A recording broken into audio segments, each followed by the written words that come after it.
आज हम शुरू करने जा रहे हैं किल ब्लू एपिसोड। एक और भाई इसका कॉन्सेप्ट इतना अजीब और मजेदार है कि शुरुआत से ही दिमाग घूमने लगता है, क्योंकि यहाँ एक लेजेंडरी असासिन की जिंदगी किसी दुश्मन की वजह से नहीं बल्कि एक छोटी सी वॉस्प की वजह से पूरा बदल जाती है। एपिसोड की शुरुआत अंडरवर्ल्ड की एक डेंजरस डील से होती है, जहाँ कुछ लोग बड़े आराम से अपना ऑपरेशन शुरू करने वाले थे, क्योंकि उन्हें लग रहा था कि सामने ज्यादा सिक्योरिटी नहीं होगी। लेकिन तभी वहां एक आदमी आता है जिसकी प्रेजेंस से पूरा माहौल बदल जाता है। उसके चेहरे पर ना कोई इमोशन था, ना डर और ना ही जल्दबाजी। लोग उससे पूछते हैं कि वह कौन है, लेकिन वह जवाब देने की बजाय आराम से लाइटर मांगता है और अगले ही पल पूरा सीन बदल जाता है। वह अकेला आदमी सबको खत्म कर देता है। यही है जूजो ओगामी, अंडरवर्ल्ड का लेजेंडरी हिटमैन, जो सिर्फ उन्हीं लोगों को मारता है जिन्हें वह दुनिया के लिए खतरा मानता है। मिशन खत्म होने के बाद सब कुछ नॉर्मल लग रहा था, लेकिन तभी अचानक एक अजीब सी वास्प आकर जूजो को स्टिंग कर देती है और यही एक पल उसकी पूरी जिंदगी उलट देता है। अगली बार जब वह आंख खोलता है तो खुद को एक लेबोरेटरी में पाता है, जहां उसके सामने साइंटिस्ट एरी खड़ी होती है,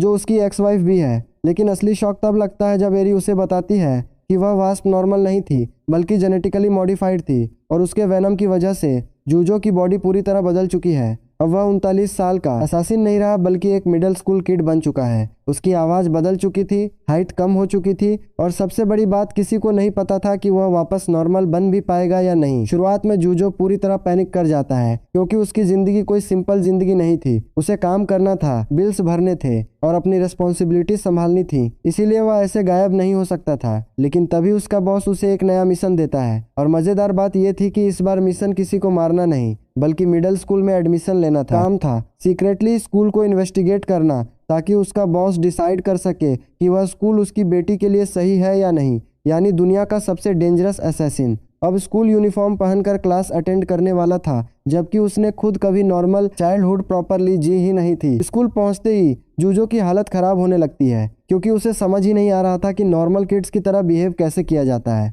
उसका इंट्रोडक्शन ऑकवर्ड हो जाता है, पर्सनालिटी ज़रूरत से ज़्यादा सीरियस लगती है और वह ऑलमोस्ट अपने असासिनेशन स्किल्स को हॉबी की तरह बताने वाला होता है। नेचुरली क्लासमेट्स उसे वियर्ड समझने लगते हैं और कुछ बच्चे उससे दूरी बनाना शुरू कर देते हैं। लेकिन धीरे धीरे चीज़ें बदलने लगती हैं, क्योंकि पहली बार जूजो जेन्युइनली पढ़ाई करना शुरू करता है। मैथ, साइंस और बाकी सब्जेक्ट उसे सरप्राइजिंगली अच्छे लगने लगते हैं। वह छोटी छोटी चीज़ों में एक्साइटमेंट फील करने लगता है और पहली बार उसे एहसास होता है कि शायद उसने ज़िंदगी का बहुत इंपॉर्टेंट हिस्सा मिस कर दिया था।